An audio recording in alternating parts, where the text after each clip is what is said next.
I thought my life had ended, but that moment marked the beginning of a profound revelation. I encountered Jesus, and what he revealed left me in awe. He shared a message about the future of Christians in May 2025. He told me, "In April, I will open a door for my people.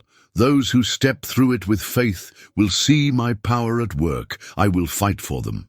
But the question remains, are we ready to take that step? Do we have the faith to embrace what he has prepared for us? What I'm about to share might surprise you, perhaps even challenge you to reflect. I believe this is a message you need to hear today. Before diving in, let me know where you're from. No matter our location, faith connects us. If you find this message meaningful, show your support with a like, comment, or share so we can stand united in faith. My name is Marquy. If you had asked me about God or faith in the past, I probably would have laughed and dismissed the idea, convinced it was outdated and irrelevant. I firmly believe that everything in life must have a scientific explanation, something tangible and provable. My world revolved around logic and reason, leaving no space for what I once considered superstition or fantasy. I was consumed by my career, my life a steady rhythm of meetings, projects, and critical decisions. Success, to me, was measured by the luxury cars I drove, the fine wines I collected, and extravagant vacations to escape the mundane. Yet, beneath it all, there was an emptiness I couldn't ignore, no matter how hard I tried to convince myself otherwise. The material things I surrounded myself with couldn't fill that void. Deep down, I felt lonely, but I buried those feelings and told myself I didn't need to change. I didn't believe in God or anything beyond what I could see, touch, or prove. But then everything shifted. It came out of nowhere, something I never expected or could have prepared for. One evening, after a particularly exhausting day at work, I was driving home, ready to collapse and rest. Suddenly, out of nowhere, an intense pain struck me like a knife piercing my stomach. My life as I knew it was about to change forever. The searing pain gripped me so intensely that my hands clenched the steering wheel, as if holding on for dear life. Cold sweat drenched me, my breathing faltered, and my surroundings started to blur. I tried to stay composed, but my body felt like it was falling apart, consumed by a piercing, icy agony. My consciousness wavered, and I wasn't sure how much longer I could hold on.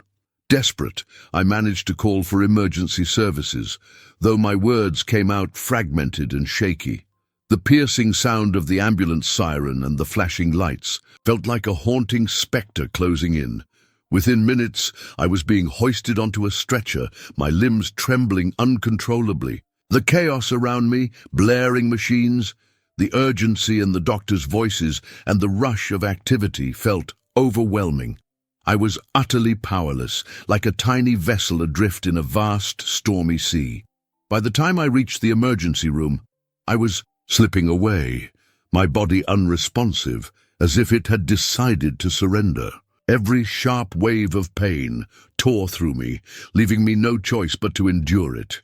The world seemed to fade away, leaving only this unbearable torment. For someone who once prided themselves on control and mastery over every situation, this utter helplessness felt like the ultimate betrayal. This level of pain, so consuming and beyond comprehension, was something I never expected to face. Thoughts of death, something I had always dismissed as a natural conclusion, now loomed before me. No longer abstract, but terrifyingly real.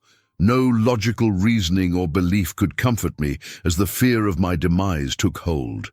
The mere thought of it spiraled into a deeper panic, stripping away any sense of control I had left. In that moment, I genuinely didn't know if I would survive. I felt like I had reached the absolute limits of what I could endure, drained of every ounce of strength. Life seemed to be slipping away, leaving me hollow and lifeless. Just when I thought it was the end, when I was ready to let go, something unimaginable happened. That very brink of death became the start of a transformation. An awakening I could never have foreseen, leading to an encounter that changed everything. In the beginning, I couldn't quite grasp what was happening. It felt like I was floating, weightless and free, no longer tied to the heaviness of my physical body.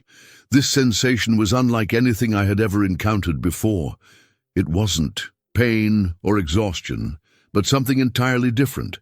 It was soft and light, like a feather drifting peacefully through the air. When I became fully aware, I realized I was no longer inside my body. The pain and spasms that once held me captive had completely vanished. Instead, I found myself drifting through some vast, open space. Looking down, I saw myself lying still, on a hospital bed. My body was hooked up to IV tubes, and a heart monitor beeped weakly in the background. The scene felt distant, as though I was watching it from outside a window, detached from the reality I once knew. Doctors were gathered around my bed, their movements hurried and tense as they called out instructions. One of them used a defibrillator in an attempt to revive me, but nothing seemed to change. I stood there, an observer to it all, watching as though I wasn't part of the chaos anymore. In that moment, my emotions were a strange mix of disbelief and amazement. What was this? I kept telling myself it had to be a hallucination, that my brain was simply deprived of oxygen. But the clarity of what I was witnessing was undeniable. It wasn't a foggy dream or a fleeting fantasy. Everything I saw, every detail, was crisp and vivid.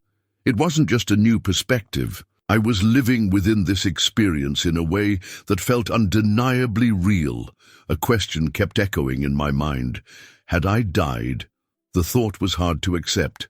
I had always believed death was the end, a biological process shutting down. Yet here I was, not lifeless, but strangely aware. I couldn't touch or interact with anything, yet I existed, fully conscious. All the ideas I had held about life and truth felt as though they were unraveling, dissolving into nothingness right before me. It was as if some unseen force was stripping away everything I thought I knew. Then I felt it, a powerful pull drawing me toward a radiant, glowing light. At first, I didn't know what to do, unsure of what was happening. But as I moved closer, an overwhelming sense of wonder filled me. At that moment, I realized I was witnessing something extraordinary, something beyond what I had ever known. The light wasn't as blinding as I had always imagined. Instead, it was soft and comforting, like the gentle warmth of spring sunshine.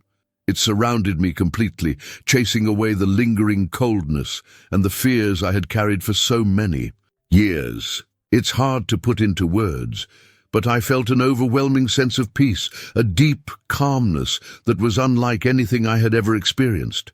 In that moment, it was as if every pain and scar within my soul was instantly healed. It was the feeling I had been seeking my entire life. The emptiness I had tried to fill with work, material possessions, and even my doubts about the spiritual world. It all disappeared in an instant. I could hear the faint sound of water flowing nearby, though no river or lake was in sight. It was soothing, as though everything around me existed in perfect harmony. And then, in the midst of that light, I felt a presence, unseen, yet undeniably powerful. While there was no physical form to behold, I immediately knew, with a profound understanding beyond words, that this was Jesus. His presence radiated with an indescribable energy, a brilliant glow of infinite love and power that wrapped around me like a warm embrace, pouring directly into my soul. Every void, every longing I had tried to suppress throughout my life, was perfectly and completely filled in that moment. It's nearly impossible to describe the emotions I felt. What I experienced was absolute acceptance, a love so unconditional and pure that it defied anything I'd ever imagined. I felt so small in comparison, overwhelmed with shame for the pride, skepticism, and disbelief I had held onto for so long. Yet in that moment there was no judgment, no criticism, only love, boundless and forgiving. It didn't demand anything from me. It simply welcomed me as I was, regardless of whether I deserved it. And I began to cry. I couldn't stop the tears as they poured down my face, not out of fear or sadness, but from an immense sense of gratitude. gratitude for being loved so deeply, regardless of who I was or how I had lived my life. I cried because of the acceptance I felt, and for the forgiveness I didn't fully understand. I cried because I realized how blind I had been, overlooking the most precious gift, the love and presence of Jesus. In the remarkably gentle and warm light, Jesus led me to a river, not an ordinary river, but a clear river, with shimmering light reflecting across its surface. Its water seemed to emanate from the very source of life, so clear and pure that I couldn't take my eyes off it. I stood there, speechless, just feeling the presence of the river as a part of something far greater than myself. By the riverbank I saw black, rusty chains wrapping around me, pulling me down like invisible burdens. These chains are not material, but rather they are the things that have bound me throughout my life. The pride I take in my arrogance, the fear of failure that I dare not confront, and the wounds from my childhood that I try to hide and forget. These things have been connected to me for a long time, not allowing me to walk freely and not allowing me to truly live fully. And then Jesus gently touched the water. As he did so, those chains suddenly dissolved, shattering into dust. No longer a burden, they no longer hinder me. There is no more weight pressing down on me. Everything seems to collapse, as if a part of myself has been set free.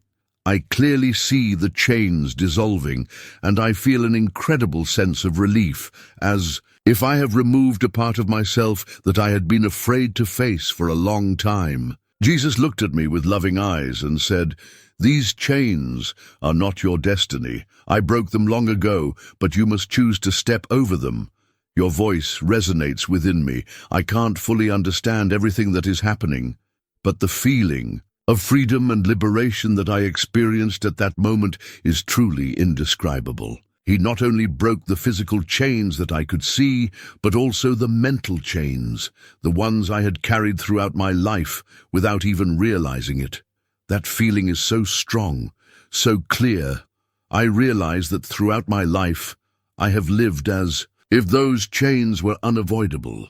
But now I understand that they were just choices I didn't dare to face. God broke them, but I have to step through them to truly be free. This feeling, the freedom from within my soul, from the release of the unseen burdens I have been carrying, is something I have never imagined. And in that moment, I understood that my path ahead could be different. If I accepted to step forward and no longer let those pasts bind me, in the warm light of the Lord, I continue to follow him. And not long after, I see before me a strange sight. I saw a city unlike any city I had ever known, burning. The bright red flames were consuming everything, spreading everywhere, extinguishing all that I could see. It was a terrifying sight, as if the inevitable collapse of everything I had built throughout my life was occurring. In that flame, I see the symbols of loss, the hardships I have endured, the crushing debts, the painful goodbyes, and my health, the depletion of my body and spirit. Everything feels as if it's being burned to the ground, as if I've lost everything, and everything in my life is on fire. I can feel the wave of despair rising, as if everything I've tried to build is meaningless. But then a miracle occurred. From the ashes, new buildings gradually rose, stronger and more vibrant than ever before. The old concrete blocks, the crumbling walls, all of it has been reborn. In this way, this city is not only being restored, but it has also become much fresher and more glorious than before. The flames are not just destruction, but also part of a process of renewal, a transition from suffering to hope. At that moment, Jesus said to me, his voice gentle yet powerful, "I am the Recreator. What the enemy has stolen, I will restore to you abundantly. If you trust in me, your words are like a current of electricity running through my body." I look back at the image of a city reborn, with buildings rising strong from the ashes. It is not just a city, it is my life. All the losses, suffering and failures I have experienced are not the end. Everything can be recreated. If I open my heart and believe in God, the wounds of the past are not the end.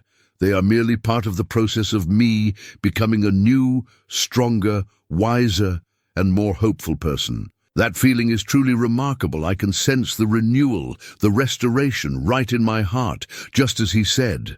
If you trust in me, that is the key. Trust, that is the first step to overcoming all difficulties, so that what has been lost can be restored, even to become better than before. And in that moment, I knew that I had found a new hope, a new belief, not in myself, but in the one who had come to resurrect everything, including me. The third vision came to me suddenly, powerfully and impressively.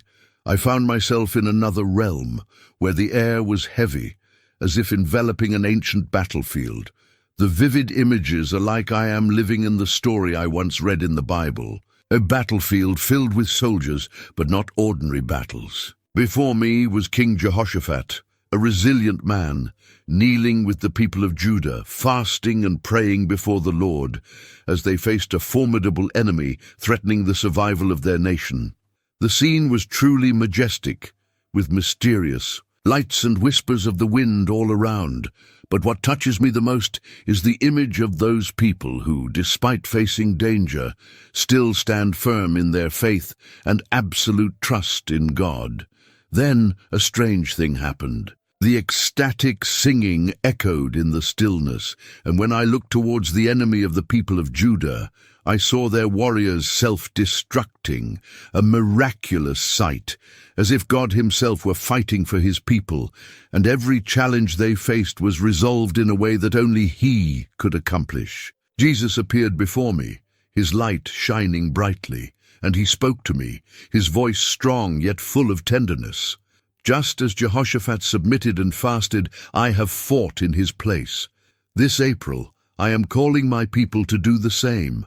His words resonate in my heart like a sacred call. I understand that this is not just an old story, but a calling, a message for me and for all of us. Stand still and see the salvation of the Lord. He continued, fasting is the way to reclaim what has been stolen, the spoils of victory. At that moment, everything seemed to light up within me. I understood that fasting was not just about simply abstaining from food, but was an act of surrender, sacrifice, and absolute trust in the Lord's assistance. It is a reminder that in life, when we face difficulties, suffering, or loss, what we need to do is not try to control everything ourselves, but to let God fight for us. Just as he did with Jehoshaphat and the people of Judah this April, a month in which I'm instructed to fast, to return to the truth, to fight not by my own strength, but by faith and submission to God. A strong conviction rises within me that through those challenges, God will rescue me, and I will be reborn once again. After witnessing the victory of Jehoshaphat through surrender and fasting, I felt my heart resonate deeply. But the vision is not over yet. A new scene appears, more magnificent, more radiant, and I know that I'm about to witness something monumental. In front of me, a gigantic golden door appeared in midair. Floating in the blinding light, it rises high and majestic. Like the gate of a heavenly kingdom, the intricate patterns carved on the door shimmer, as if they are moving, telling stories from ancient times. Even though the door is closed, I can feel the divine energy radiating from within, a calling, an opportunity, a transformation about to unfold. Inside the door, I saw thousands of people kneeling in prayer. They were not warriors clad in armor or wielding weapons, but the light emanating from them shone like a flame, brilliantly burning, more powerful than any weapon. From them I sense faith, submission, and power, not the power of man, but the power that comes from God himself. They are stepping through the threshold by faith, and as each person steps through, a miracle happens. I see the chains falling off, sickness disappearing, and darkness being swept away. Jesus stood by the door, his light enveloping everything. He looked at me, and with a voice full of power, yet also full of love. He said, "In the upcoming month of April, I will open this door for my people, those who step through in faith. I will fight on their behalf. My heart is stirred deeply. This is not just a vision for myself, but a call to all who belong to him. This door does not open permanently, but only for a certain period of time, which is in April. I realize that the people who walk through the door are not the ones who only wait for miracles to happen, but those who dare to act in faith, dare to let go of what binds them, and dare to believe that God will fight for them. They must submit to God in deep prayer, not just with superficial words, but by seeking him with all their heart, so that he may lead them and shine light into the dark corners of their souls. They must dare to look within themselves and let go of anything that hinders their spiritual progress, not just fasting, but also doubt, resentment, fear, and destructive habits. They must proclaim the word of God with strong faith, not remaining silent in the face of adversity, but declaring his word like warriors, proclaiming victory before the battle begins. Just as Jehoshaphat praised the Lord in the midst of battle, his people today must also use worship to defeat the enemy. God will judge in their favor their spiritual enemies, such as illness, poverty, injustice, family turmoil, and failure in work will be defeated. His justice, like a hammer, shatters the chains what the enemy has stolen. He will restore abundantly, like spoils from the hand of the foe. This is the time of liberation. The Lord is no longer standing still. He is acting. He is rising up for his people, those who trust in you. This April we'll see your great deliverance. I stood frozen in front of this vision. Its clarity and power left me astonished. This is not an everyday dream. This is a revelation, a call from heaven. I feel like my whole life has suddenly become clear. The pain and the challenges I have gone through were not in vain. They led me to this moment, the moment when I realized that God was opening a door, an opportunity to step into freedom. My burdens have faded away in their place. There is a deep sense of hope, a sacred mission. I can't keep this to myself. I have to share it. I must let everyone know that. The door has opened. We have to prepare. This May will be the time for a breakthrough. I know that after leaving this experience, I can't live like before anymore. I have seen what is coming. I have heard the voice of God, and I must act. Then I felt a powerful urge, an irresistible call. You have to go back. You have to tell them, especially about April. Those words did not resonate like a sound, but awakened something deep within me. A clear realization that I had a duty, a mission that could not be missed. I looked up, and Jesus was still there. His gaze was radiant, not only with majesty, but also with an indescribable love. He didn't say anything else, but I felt his smile, not with my eyes or lips, but with a warm sensation surrounding me, a deep reassurance that I had been chosen to return. I want to stay. I really want to stay, but I know that it's not possible. I have to go back. I have to warn them. Suddenly, a powerful force yanked me backward. The light began to fade, and darkness gradually enveloped me. I see myself leaving eternity, departing from a place where all pain fades away, returning to a realm where illness, injury, and the burdens of this world still exist. The darkness thickens. A feeling of helplessness overwhelms me. Then the pain crashes in like a tidal wave. I hear the machines humming steadily, the beeping, the buzzing of medical equipment. I can feel the chill of the hospital room, the familiar smell of antiseptic, and the heaviness on my body. I'm back. I opened my eyes, blinking a few times to adjust to the dazzling light from the stark white hospital ceiling. Each breath I take is heavy, but I can feel life in every cell of my body, a feeling I've never cherished so much before. Then my tears began to fall. These tears were not of pain, but of gratitude. I have returned, but I am no longer the person I used to be. The outdated beliefs that I once clung to, born from skepticism, fear, and mundane ambitions, have all faded away. They no longer matter. April, I have to warn them about April. That whisper is not only mine, but it feels as if God is speaking through me, reminding me of the reason I'm still alive. I'm no longer the skeptic I once was. I no longer seek evidence to believe. I have seen, I have heard, I was there. Now, all I can do is live according to what I have expressed. I don't know everything that's ahead, but I know one thing for sure. I can't keep this to myself.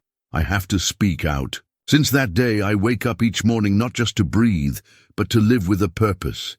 I open the Bible like a thirsty person, finding a spring of water. The words that once seemed so dry to me now come alive, as if whispering directly into my soul.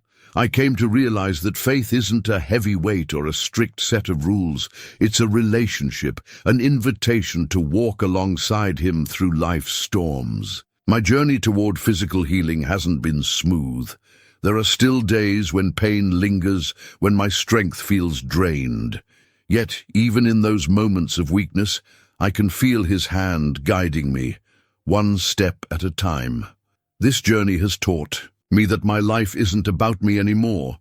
I'm here to remind others that no matter how dark it gets, the light hasn't disappeared.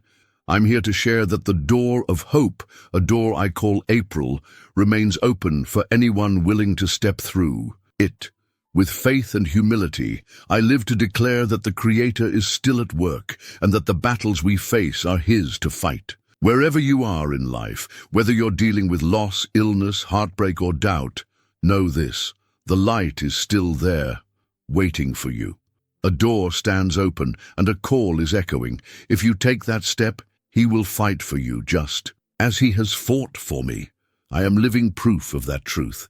When I came back from my experience, I couldn't stay silent. I began sharing my story with my family. At first, they didn't believe me. They were skeptical, but when they looked into my eyes once filled with confusion and emptiness, but now radiating certainty and peace, they knew I wasn't making it up. I told them about the door of May and the call to prayer. With fasting and faith, I started, telling my friends and those who had stood by me. Some laughed at me, others stayed quiet, but there were a few who began to ask questions. In their curiosity, I saw the beginnings of faith taking root. I stepped into churches and Christian communities I had once avoided, sharing every detail of my journey in the light. I spoke of the river of truth that cleanses, the chains that fall away, the city that burns with brilliance yet is reborn, and the promise of Jesus for anyone who surrenders to Him. My story is one of transformation, a testament to His power, and love for all who answer the call. I see May as a divine season of freedom and transformation. This isn't a mere dream. It's a calling, an invitation to step into something greater. Now is the time to pray more deeply than ever before, to release everything that weighs you down. It's not just about abstaining from food, but from fear, doubt, and destructive habits. Declare your faith boldly, for God reminds us, "I will fight for you." My testimony isn't here to convince you, but to spark something within, a desire to seek God wholeheartedly. I witnessed something incredible. Eyes shining with hope, tears flowing, and people falling to their knees in prayer. That's when miracles began. Prayers broke chains, restored finances, healed sicknesses, and mended broken families. Those who choose to fast and stand firm in faith see their battles won. Depression, anxiety, addictions, and bitterness are erased. These victories don't come from me. They come through you by God's power. I'm just a messenger, a soul once lost, now found. I'm a former skeptic who now lives to proclaim the reality of God's grace, His love, and His unbreakable promises. May isn't about satisfying curiosity or predicting the future. It's a call to action. It's an opportunity to align with God's plan for your life. Jesus has opened a door, but He won't force you through it. We must take that step ourselves. Whatever we lose in the process, He promises to restore 100-fold. Whatever holds us captive, He promises to break. Whatever the enemy has taken, he promises to reclaim, but it all starts with surrender, with prayer, fasting, and a firm declaration of faith. This isn't a time to sit idle. It's a time to rise up. Looking back on my own journey, I no longer focus on the pain or the loss. Instead, I feel a profound peace, one that surpasses all understanding. My heart overflows with gratitude for the Lord. He has saved me, loved me, and given me a renewed sense of purpose. Above all, I feel a fire within me, a light that cannot be extinguished, a light I am compelled to share. Are you ready to walk through that door? The choice is yours to make.